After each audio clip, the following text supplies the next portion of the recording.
I accept that when I'm starting out, it's not going to be phenomenal. Branding and all this stuff, and also just how to create boundaries with the app, how to do it consistently without burning yourself out. This is all like, it takes time. And going in with that mindset helps a lot because then you're not let down all the time, and just being able to remove your emotions from this and look at it as a skill. I can't confuse the growth of the Instagram with the growth of the podcast. They're separate things. Growth of the social media accounts can contribute to growth of the podcast and the audience base, but they're not one and the same. Welcome back to Passion Project Pending. This is a podcast for aspiring entrepreneurs. That is what I'm trying to showcase through these episodes and these interviews with founders and content creators and freelancers and all the things. Lately, I've been focusing on the social media strategy for Passion Project Pending's accounts across Instagram, TikTok, and YouTube. So I'm going to just jump right into my experience with social media, why I think it matters, what I've done for this account so far, or this product or service, what I learned from this course that I invested in to learn about social media and have yet to implement, and then also the effects of being online so frequently, because there are some, and I definitely don't want to overlook that as I'm promoting the strategy that I have been using so far. So let me just get right into it. So my experience with social media, I think around 2 years ago, I started learning about, I think I started witnessing influencers rise to fame and like how all these brand deals and all these benefits from their work. And to me, it just looked so glamorous. I followed a lot of girls in fashion, and they were just always getting sent clothes or makeup products or beauty products. And they were just going to these glamorous events, maybe like New York Fashion Week or other things. And it just seemed really enticing to me. And I heard that you could get paid really well from doing brand deals. I had chosen to study computer science and do software engineering because it was really good money. So when I noticed this emerging market or industry that was also paying very well, that combined my interests of fashion, or just, involved fashion more so and less technical stuff, I was like, well, I feel like I have to try it. But what was really holding me back was like, I just didn't really want to put myself out there. Ultimately, those people put themselves out there to be judged by many. And I feel like you have to develop a really tough mental resolve, and that can be difficult. So I was scared of what people would think of me.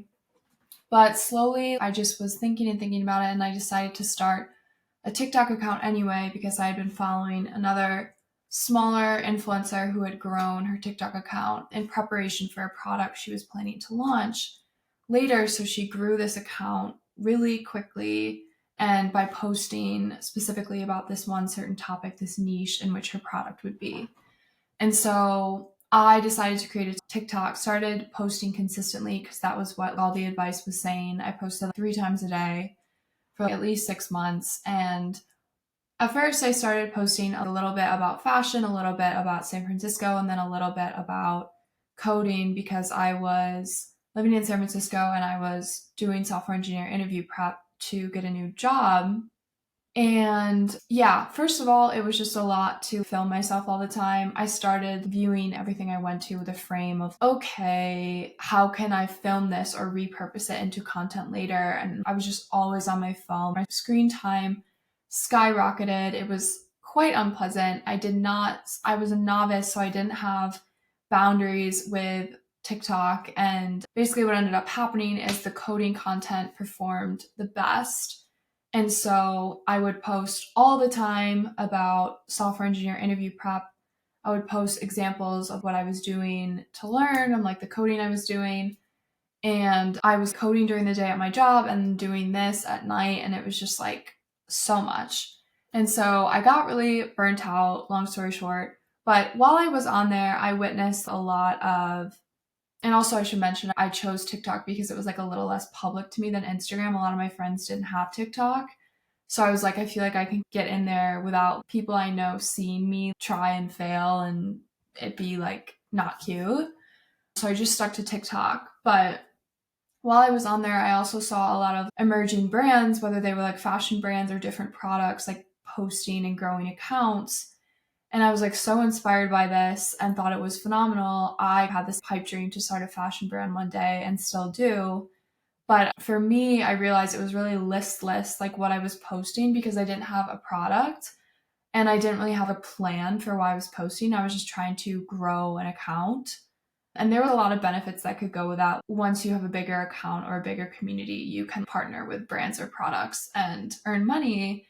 But overall, it was just a really overwhelming environment. And I opened up the doors to it without a plan. And so there was just an endless barrage of like stimulation, and it was not great for my mental health. So eventually I just stopped posting consistently because I was like, I don't know why I'm doing this anymore. I'm really burnt out. However, I did see how valuable it can be for those with a plan, with a product that they're trying to market to people. And it's a super creative outlet as well if you can just be careful with what you let in and how often you're on it.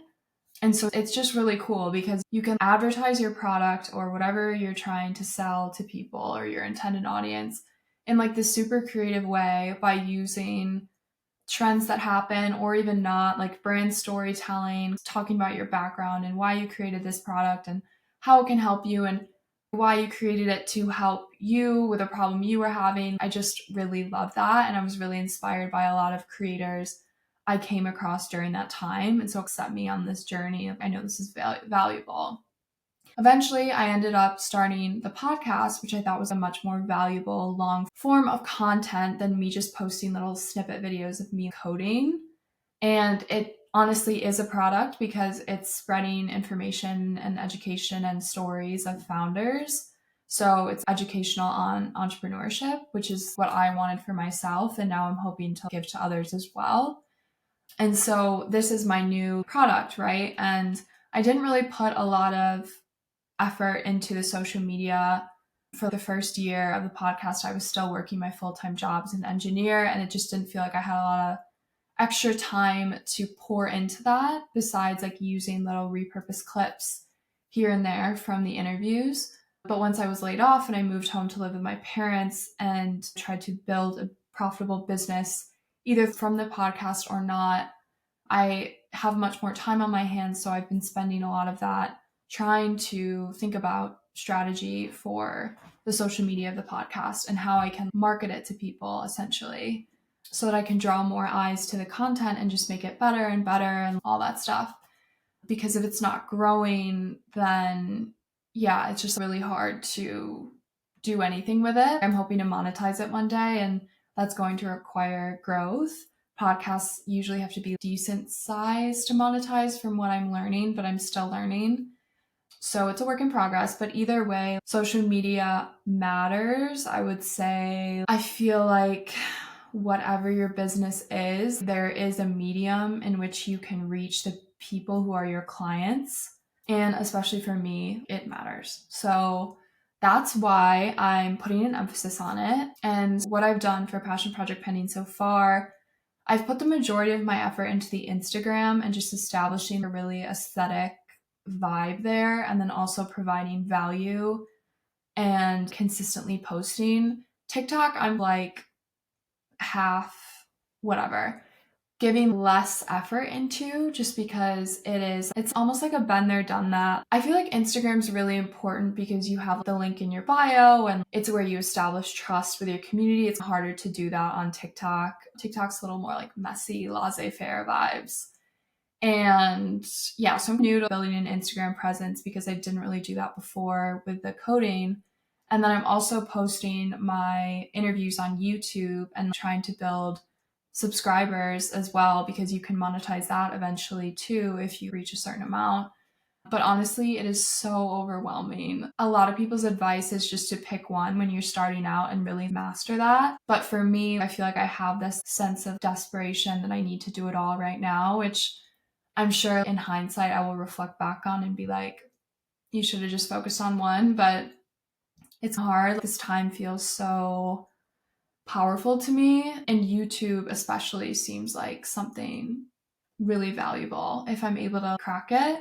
YouTube's tricky because there's the thumbnail and the title and the description and optimizing for SEO or search engine optimization. And then there's also these things called tags for your video. And there just seems to be a lot of strategy there that I haven't really figured out yet. So my YouTube is growing very slowly. So that's a little frustrating. But basically, before I started focusing on social media, I already had a system in place where I would have the video from the interview recordings and I would take little clips and I would post those every once in a while, but it was very manual. And then I used this software called repurpose.io, which would take videos that were already posted on one social media platform and share them to another if you connected those platforms and those accounts. So since I started upping my game a little bit, I've actually replaced using repurpose.io with using something called Buffer, which is a social media scheduler.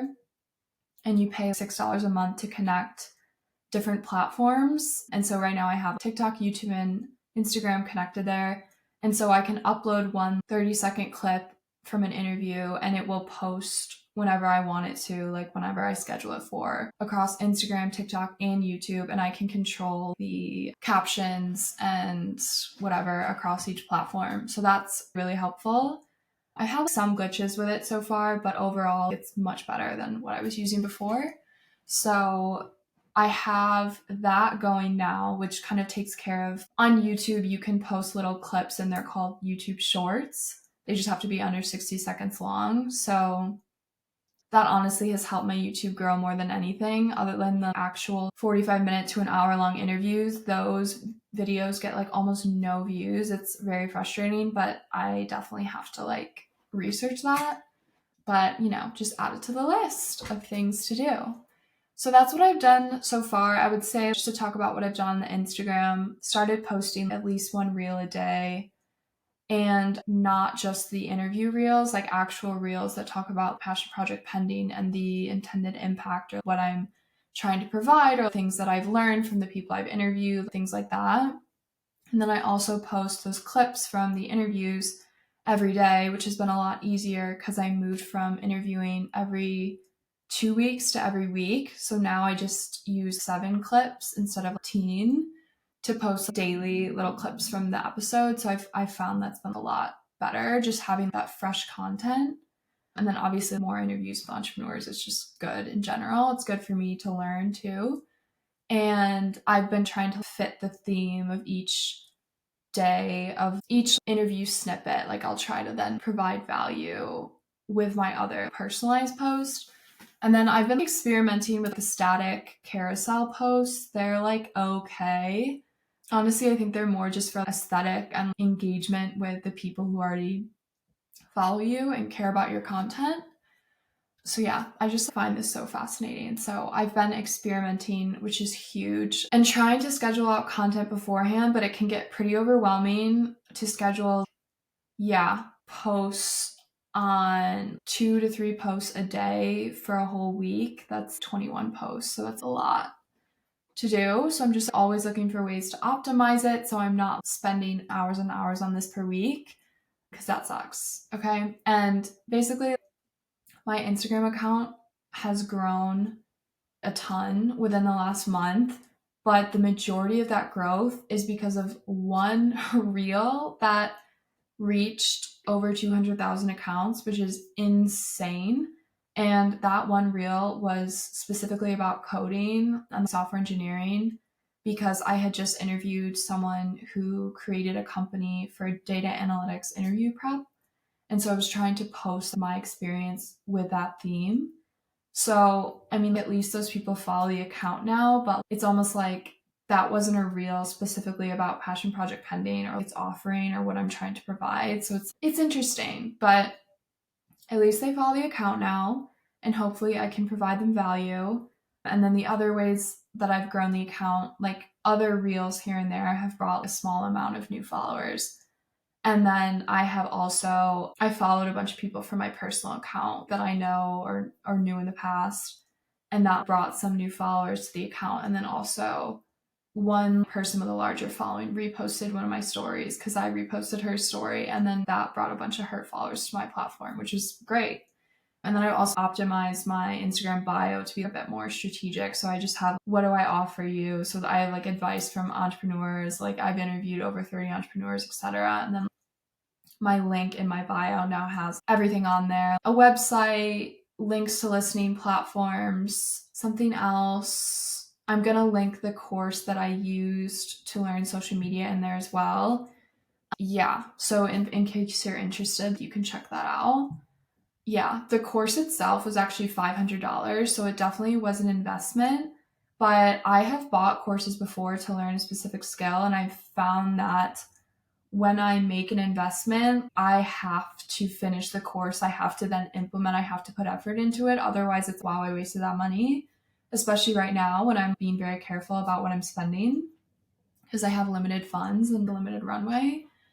So, what was really interesting about this course is that I found out about it through a faceless account on Instagram, which I don't know if you've seen or heard about this concept of digital product marketing.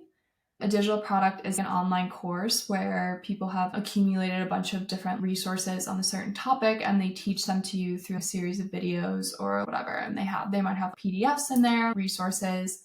For example, this one has like content calendar, like scheduler, whatever, and a bunch of other Canva templates for aesthetic posts or email newsletters, etc. You get the vibe. Anyway, what's really interesting about this course is that you can actually, once you purchase it, you can actually turn around and resell it and keep all of the profits yourself. It's called MRR, which I think stands for Master Resale Strat. I don't know, something with resale. Master Resale Rights, I think.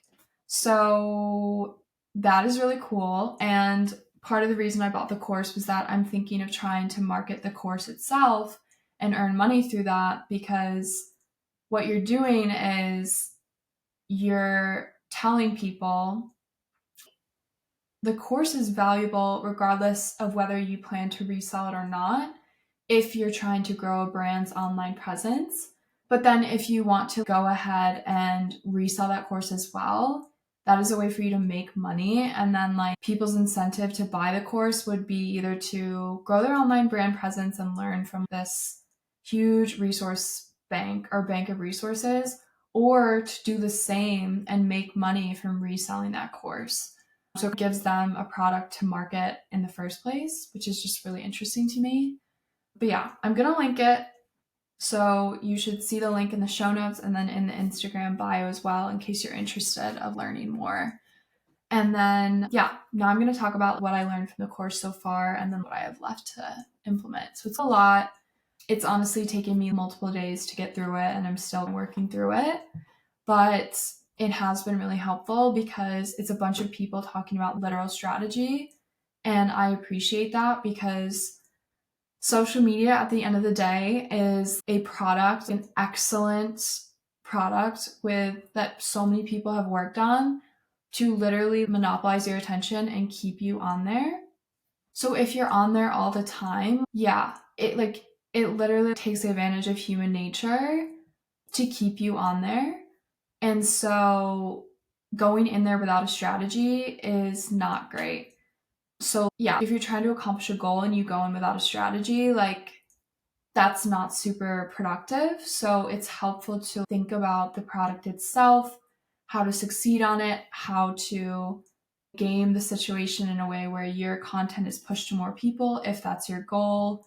Just thinking strategically about how Instagram works. Like Instagram and TikTok prioritize content that keeps people on the platform. So you want to create content that is drawing people's eyes to you and keeping their attention on the app, which is interesting and morally questionable. But if you're trying to grow a brand, it's something to keep in mind. So, yeah. This is what I learned so far.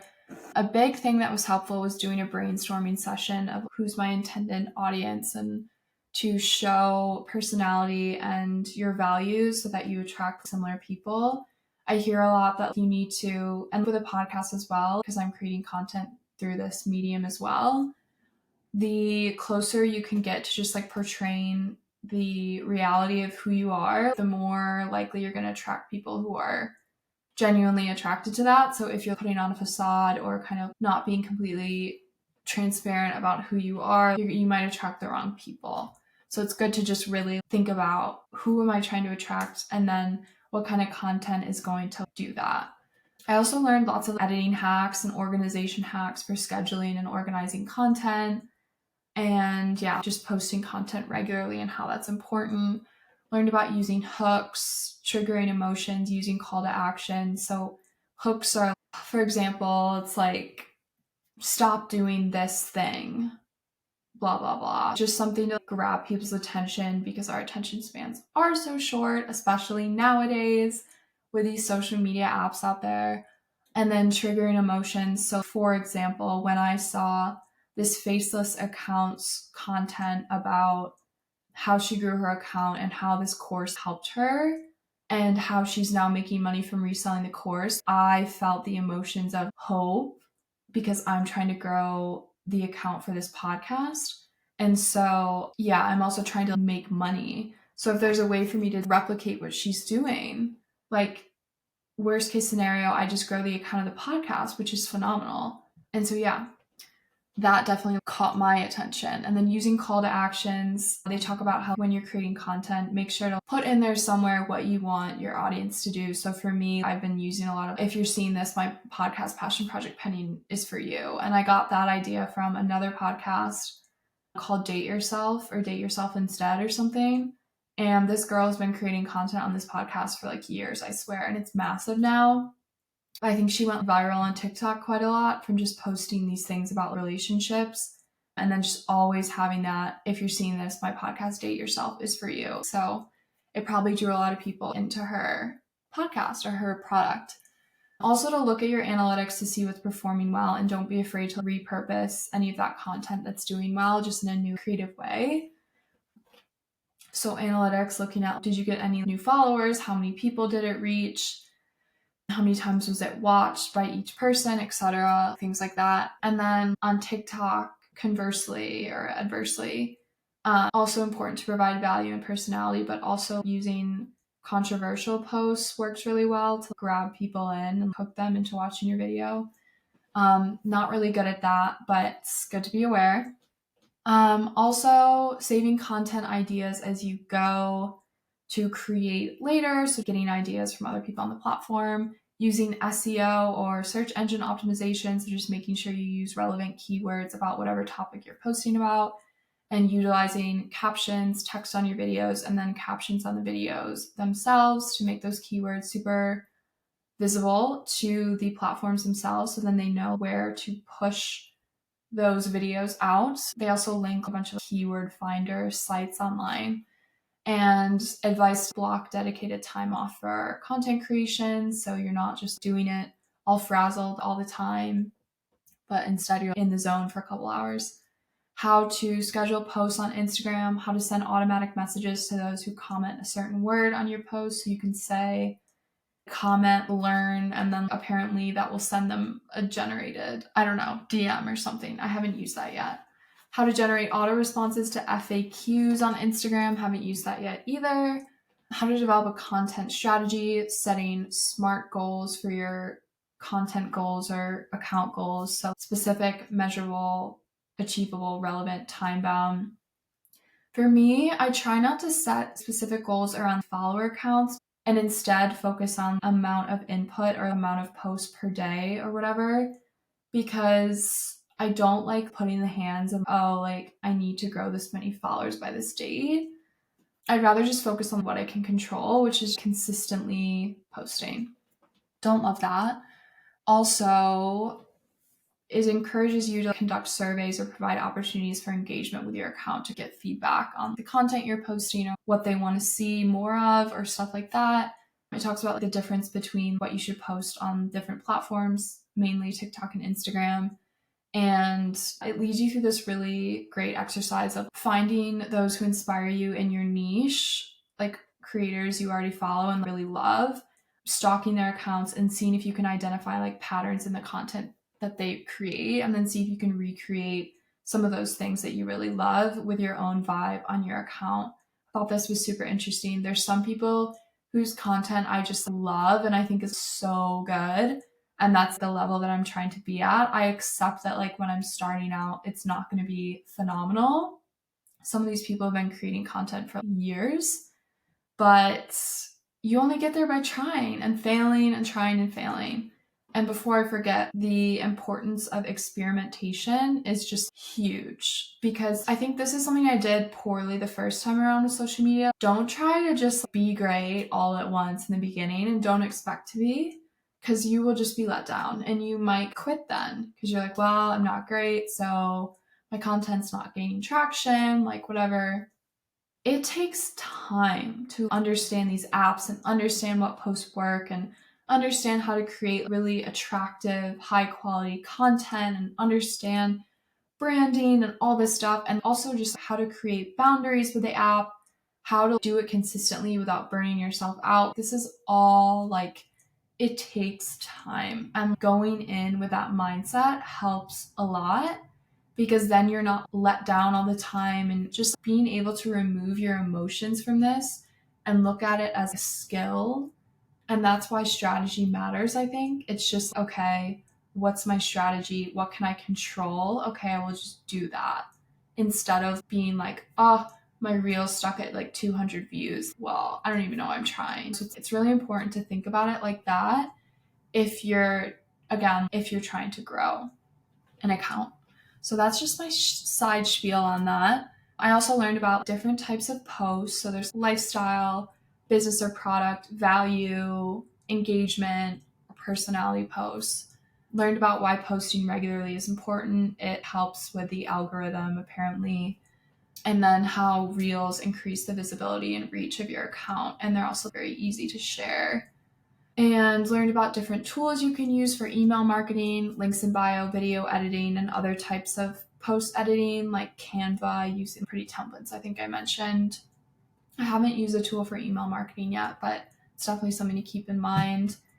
And then it talks about high quality branding, or this concept of defining your brand identity, creating a compelling story, identifying the target audience, etc., and how to be an infectious brand. So if you follow anyone who, like, any content they put out, you're like, I love. So that's the vibe that I'm going for. And then a really good exercise is to ask yourself before you post anything, am I proud of this content? Do I really think it's good?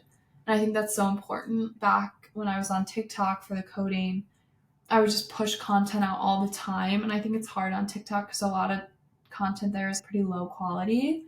But that doesn't mean you have to be. And that doesn't mean I had to be. And now with Instagram, I feel like there's more emphasis on the aesthetic. So I try really hard to be like, okay, is this content good? Not just post it because you want to have something to post. And that also takes time to get better at, because sometimes it's just, like I just want to get it out there. Okay, also it talks about strategy if you're launching a new product. In my case, that would be like launching a new podcast episode, how to create anticipation with your audience, and including a countdown somewhere, and creating content beforehand so that you're all ready and prepped and you don't have to create in the moment and be all stressed out. Talks about how to stand out on social media, ideas for content creation equipment, using stock content, how you can just create content regularly on your own so you have that when you go to create reels and stuff. It talks about attraction marketing. So if you have a product that you're marketing, not thinking about how to convince people to buy it, but instead just attracting those who genuinely want your product or are going to benefit from it, which I also really liked. And then how to use scheduling tools like Google Calendar, Calendly, and Zoom all together for calls with potential clients. This was actually really educational. I didn't know some of this stuff. And then how to master reels and using different video editing apps to do so, and what the different apps provide. Left to learn some stuff about faceless marketing, which I have mostly been doing anyway. So just not content of myself all the time, but just videos of the landscape or whatever. I don't know. I just like it more because I don't like filming myself all the time. And that way the focus can be more on whatever value I'm trying to provide or education, other than like me. Also, they have some stuff on mindset, selling online, affiliate, and then using ChatGPT with content creation and funnel building, which I believe refers to closing a sale. I'm not sure. That's also new to me. Okay. And lastly, I'm just going to close out with the effects of being online so frequently. So it kind of sucks. I'm not going to lie to you. Being offline is honestly lovely and like a privilege. I understand that this is a choice for me to choose to grow the account and be online so often and create all this content. But at the same time, like I know the value of this in getting me to my goal, which is increasing the reach of the podcast and increasing listeners and like bringing more people to the content, and also just like then making the product better and better for those people who are going to have feedback. So it's, yes, it's a choice, but also this is how I reach my goal. So just trying to approach it with a strategy and create boundaries. But I would definitely say, like, with that one reel I had that went like semi-viral, I like this happened when I had the TikTok for coding. Like I got addicted to checking notifications once a reel starts going viral, and I wanted to recreate that, obviously. It's really hard, again, to remove your emotions and just be like, okay, this reel's doing well. Cool. I don't know when that's going to happen again. Whatever. Happy. I'm going to count my blessings. That's the attitude that I want to have. And it's also, I didn't even choose that as a goal. That was just a side effect of me posting consistently and providing like value driven posts. Because I will say, like, the growth of my account so far on Instagram has already exceeded my expectations or like goals. But still, like, it's not fun. I don't know. It can be tricky navigating like boundaries with social media. So that's what I found. And then, yeah, I don't know, especially when you pour a lot of time and effort into personalizing your account and making it super aesthetic or whatever, you're then that much more sensitive to any feedback or critique or bad vibes. Not that there really have been any, but it's almost just too much sometimes. And that, again, is why it's so important for me to continue to remember to create content in blocks, then step away. Like just last week, I started getting like really burnt out because I was just on it all the time, and my screen time has definitely gone up a bit. It's been cool to watch like the account grow and watch the effort like pay off in that way, but it's not like I can't confuse the growth of the Instagram with the growth of the podcast. They're separate things. Growth of the social media accounts can contribute to growth of the podcast and like the listener base or the audience base, but they're not one and the same. So it's like hard to separate that sometimes. Be like, well, the Instagram's bigger, but that doesn't necessarily mean that the amount of listeners is bigger. Overall, just making sure I'm clear on my goals. So my goals are to create a nice community vibe, educational vibe on the podcast or on the Instagram, share as I go, try to provide value, and not that doesn't necessarily guarantee that those people are then going to be my customers or my listeners in this scenario. So it's just interesting, but that's all I have today on this subject. I hope that was helpful. Again, I have linked the course where you can find it. So the link in the Instagram bio and then in the show notes of this episode if you're interested in taking a look at it. But yeah, I definitely went over everything today and what it offers to you.